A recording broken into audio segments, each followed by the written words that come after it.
Hello and good morning. My name is Pete Venables and I'm the Chief Risk Officer here at WPA. I'm very pleased to welcome you to our webinar, The Impact of MSK Conditions on Productivity. It's a really topical subject as home working has become the norm. I'm in my home office, I'm sure many of you are too. I think over the last 12 months I've seen it all. People working from kitchen tables, from bean bags, from bedrooms, bathrooms, all sorts. I'm certainly feeling a little bit less mobile, a little bit more achy, having worked from this office, and I'm sure many of you feel the same. I'm therefore really pleased to be joined by Kevin Doyle and Johnny Scattergood from Ascenti to talk a little bit about this topical subject. It's really important for employers in their drive to look after employees, and really important for good productivity too. We'll be joined by their Chief Quality and Governance Officer, Joel Booth, later on for the Q&A session. Speaking of the Q&A session, there will be time for questions at the end. Just click in the question tab and type your question in there. Should you not see the question tab, just click on the white arrow on the red background and it should just pop up. If we get lots of questions, I'll group them together and we'll get through as many as we can. So without further ado, let's get straight into the session. Over to you. Thanks very much, Pete, and good morning, everyone. Thank you so much for joining the webinar this morning. So we're just going to get straight into it, and we wanted to frame the session by just providing just a brief number of statistics and some data taken from 2019, which was published by the Health and Safety Executive in 2020. So nearly 40 million working days lost through over 500,000 work-related MSK injuries at a cost of over 16 billion to UK businesses. So I think we're all acutely aware of the size of the challenge and the issues we're facing.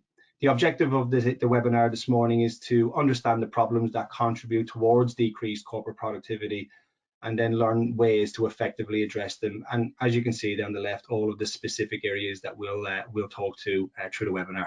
So straight into our first poll question, and we wanted to ask, can you still be healthy with illness, disease, and long-term conditions? So yes or no to that question. So thank you very much for that. And very interesting, actually. I mean, the vast majority of people we've asked previously, they would have answered no to that question. But looking at the definition of health through the World Health Organization, they describe and define health as a state of complete physical, mental, and social well-being, and not merely the absence of disease or infirmity. And that's an interesting, it's actually a flawed definition. So some actually really positive responses there in terms of our understanding, as that definition fails to actually consider people and the ability for individuals to adapt and cope.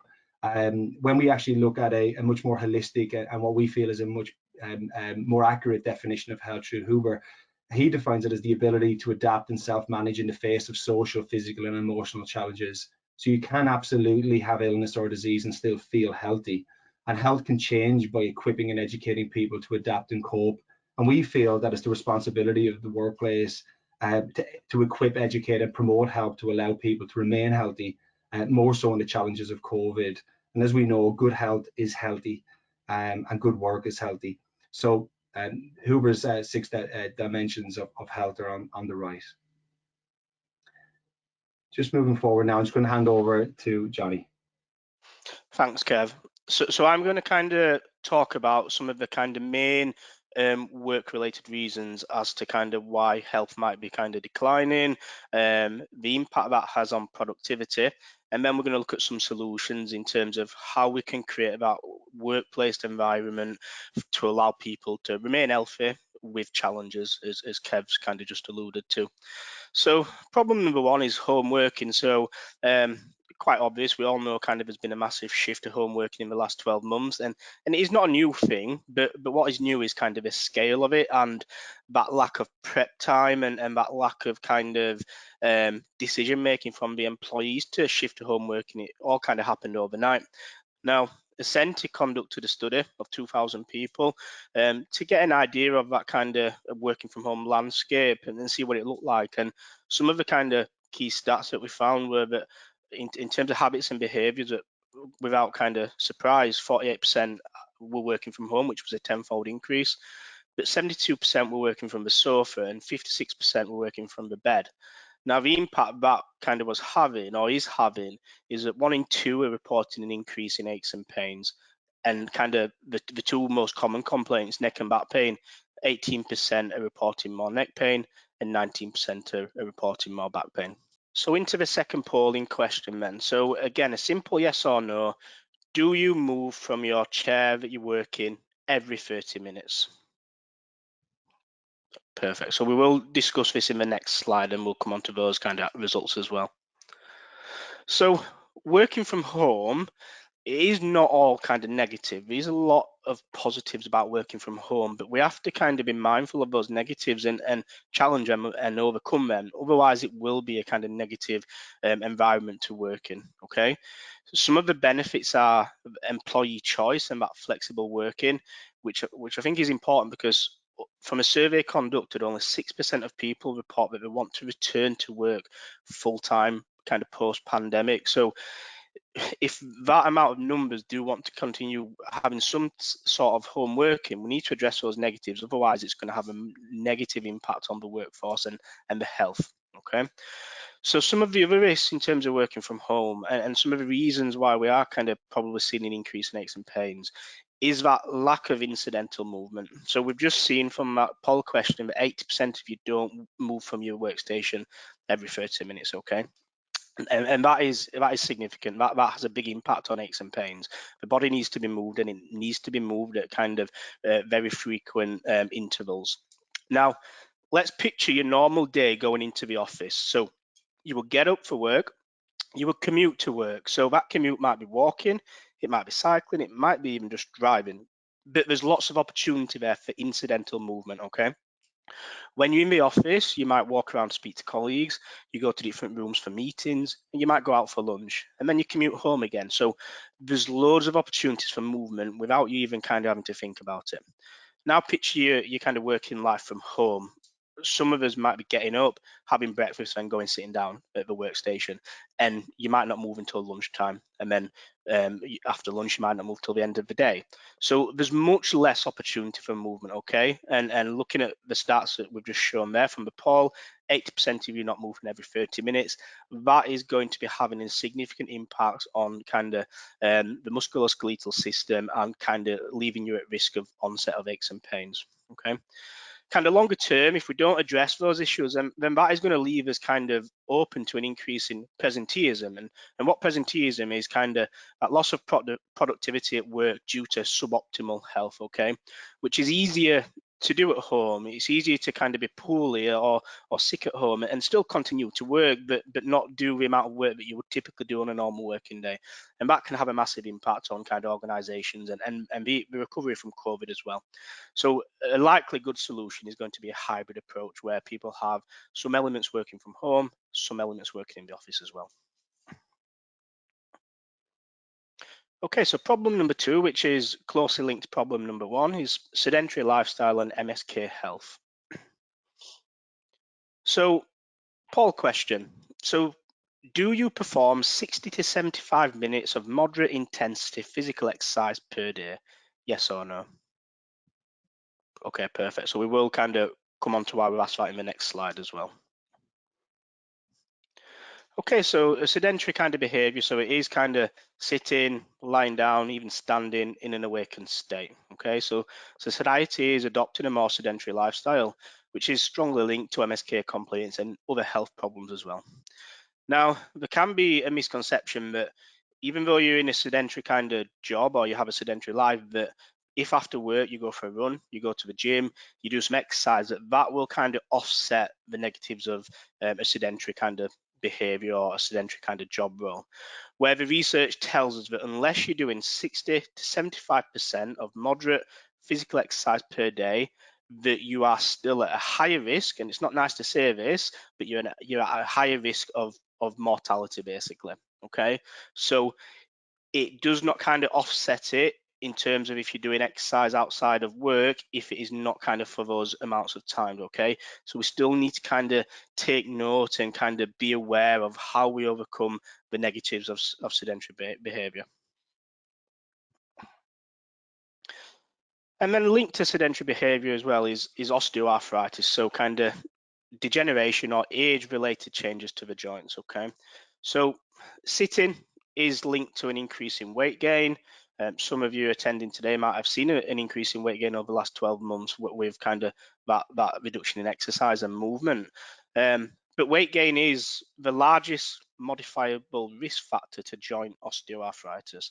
Now, the reason that is important for work is that a third of people that suffer with this retire an average of 8 years early. Okay, so if you think we work for an average of about 40 years in our lives, that is 20% of that working life, which is massive.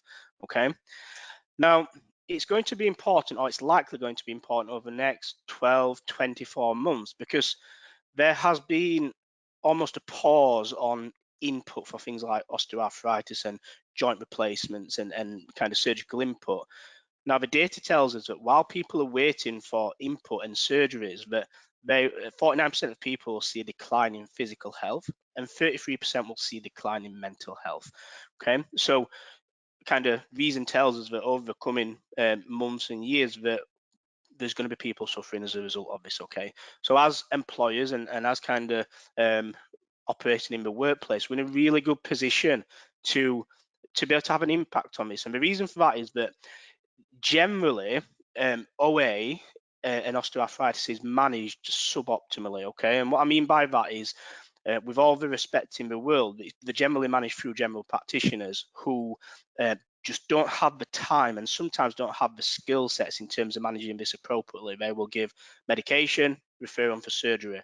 Now, the NICE guidelines kind of tell us that it should be managed with physical activity, lifestyle changes, education. So if we can kind of reinforce all those messages in the workplace and promote that kind of healthy lifestyle and well-being changes, then we can have an impact on this. And I think it's really important that we do that. Okay, and then problem 3 is presenteeism and productivity.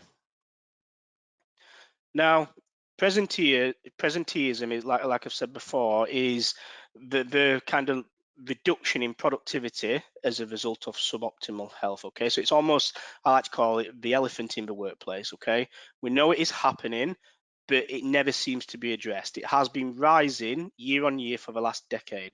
Okay, and a nice stat is that 89% of people professionals pre-COVID recognized presenteeism was happening, but only a third of those acted upon it. Okay, so it seems to be ignored, and it has a massive impact on organizations. Each year per worker, we lose approximately 35 working days due to that reduction in productivity due to kind of suboptimal health, and that costs, on estimation, £4,000 per head per year. So if you've got a workforce of 125 people, that's going to cost you £500,000 a year. Okay, which is significant. And I think you can recognize it when you think about it. If you imagine when you've gone into the workplace and one of your colleagues is a little bit kind of, they've got cold and those types of things, and you'll kind of say, oh, take it easy today, don't do this, don't do that. That is presenteeism, and it's easy to see how that loss of productivity as a result of things like that, or poor night's sleep, those types of things can happen. Okay, so this is even pre-COVID. So the main drivers of productivity, so if these are all kind of managed well, productivity should be better. Okay, so mental health, financial well-being, sleep, the presence of MSK conditions.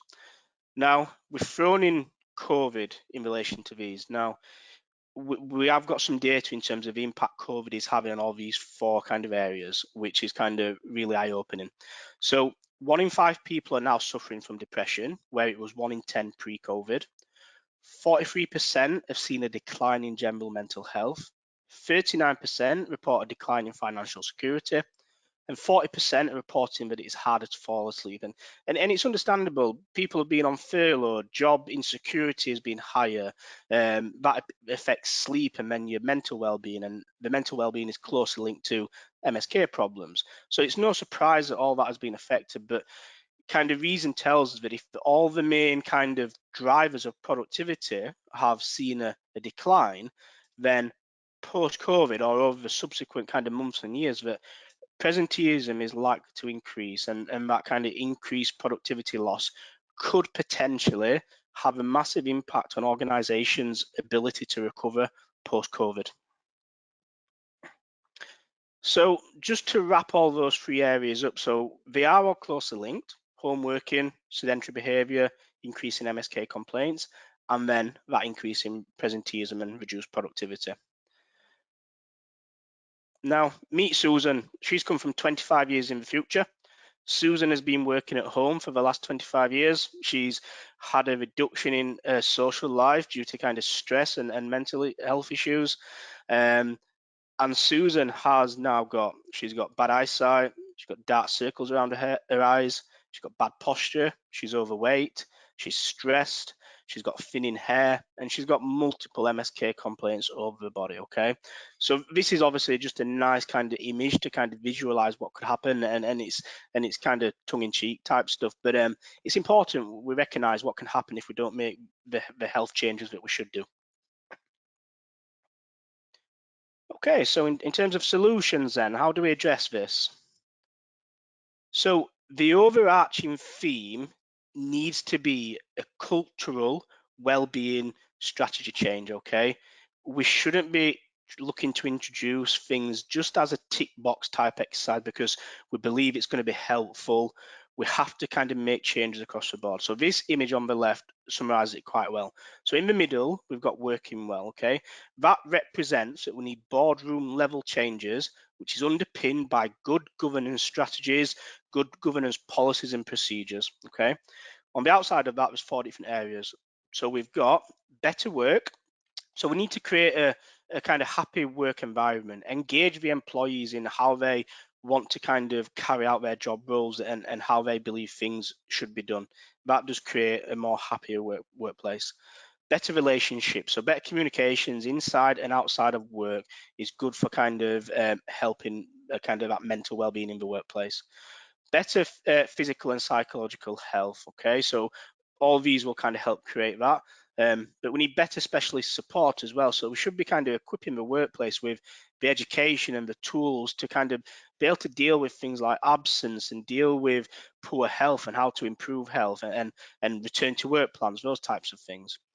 Now, the grey circle on the outside of this is what would potentially happen to employees if we made those changes. So they would keep learning, they would connect more with others, they'd be active. And then the pink kind of circle on the outside is the overall kind of outcomes on the organization. So higher productivity, better engagement, better brand image, better retention and recruitment. So we just need to make that kind of health and well-being cultural change and not just those tick boxing type kind of services. And what I'm going to do now is pass you over to Kevin, who's going to talk a little bit more about kind of the physical and mental kind of health being services, which might be helpful. Thanks, Johnny.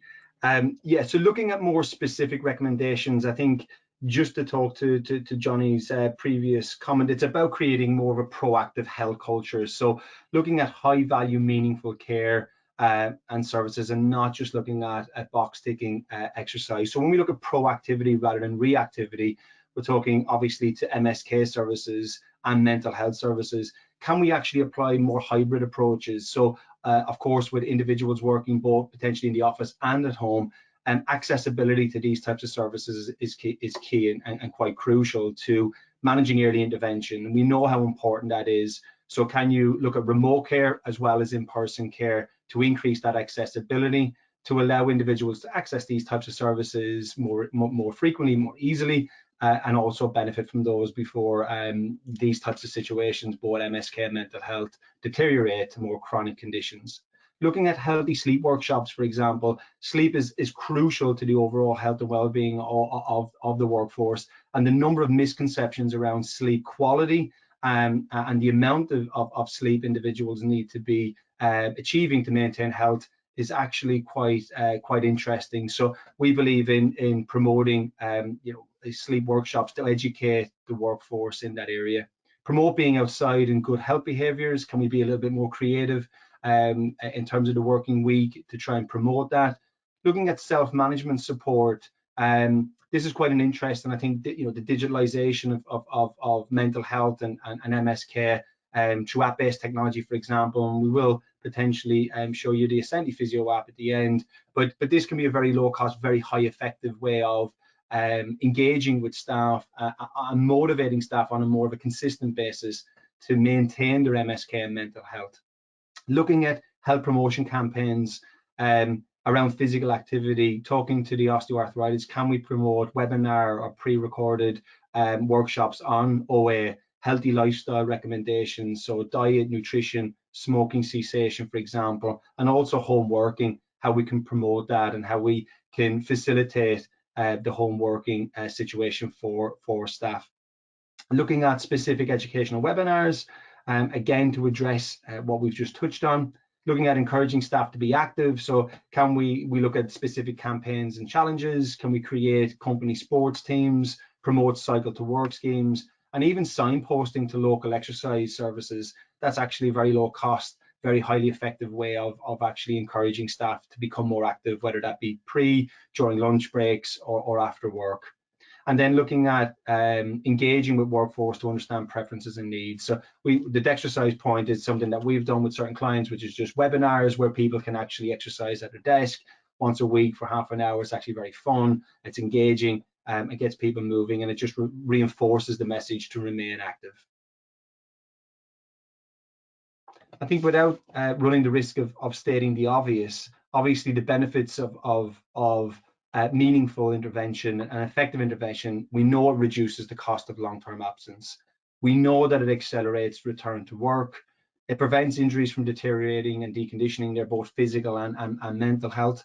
And we reduce absence, so that increases productivity and profitability. We increase staff retention and loyalty, which I think is going to be absolutely crucial moving forward. And then it reduces the propensity to claim, so litigation or opportunity to reduce insurance premiums. They're just one or two areas that are often overlooked. I'm just going to hand you back, Johnny, now to summarise. Thanks, Kev. So as a quick summary, so we need that holistic kind of health and well-being cultural change, okay? As we've alluded to on a couple of points, is it essential for kind of the improvements to be made and to try and overcome that kind of loss of productivity in the workplace as a result of the kind of challenges that we might face, okay? High value care is essential, so it doesn't have to be expensive. Things like education and workshops are very, very effective in terms of MSK and mental health areas. We need to create that environment where people can still be healthy, because we know that good work is healthy, okay? We need to communicate the services better. Participation is likely low in a lot of organizations because communication is not kind of optimal. The media channels or communication channels might need to be improved, okay, to improve that engagement and adherence to kind of those kind of services. If we can do that, then there's no reason why we can't create that healthy workforce, and the ultimate outcome of that is kind of better business outcomes, better job satisfaction, and hopefully a kind of more seamless recovery post-COVID. Thank you very much for listening, everyone. I hope you found it useful. We would now like to move over to a Q&A. Thank you very much, Johnny, and thank you, Kevin, as well. I think we'll also be joined by Joel Booth for the Q&A session. We've obviously got limited time, so I'll dive straight into the questions. First question, are there any other measures that act as great cost-effective solutions to MSK health issues? Yeah, absolutely. I'll take that one. It's Kevin here. I think what we alluded to really is there's a number of really high quality app-based technology for both mental health and MSK. So again, I would really encourage employers to start looking at how they can digitalize in certain areas. And I think what we've found, particularly within COVID, with people from working from home, etc., that the actual uptake of utilizing technology within app-based technology, for example, has actually been really, really high. But also in terms of clinical outcomes, we've found that the actual clinical outcomes have been sustained in comparison to in-person care, for example. So I think in those two key areas around mental health and MSK, there's a lot of really efficient app-based technologies out there that are really highly effective. And perhaps just one further question. I suppose we've really seen a shift during the pandemic to move to more virtual-based healthcare, whether that's MSK or mental health. Has this led to an effect on patient outcomes, and do you think we'll see virtual healthcare play a part going forwards?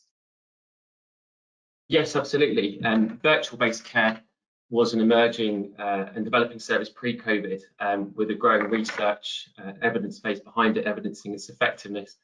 And it's a service that we've been delivering for quite some time now, even pre-pandemic, and we've amassed a lot of data.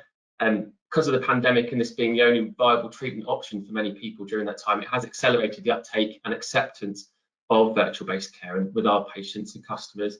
I think the key thing about COVID as well, it's also shifted in understanding about what physiotherapy actually is. It's not just about manual therapy, it's also about education, health promotion, creating positive behavioural change for people to affect their own recovery. And we've actually conducted a study of around 27,000 patients looking at the effectiveness of virtual physiotherapy with really interesting outcomes and evidence the effectiveness of remote types of care.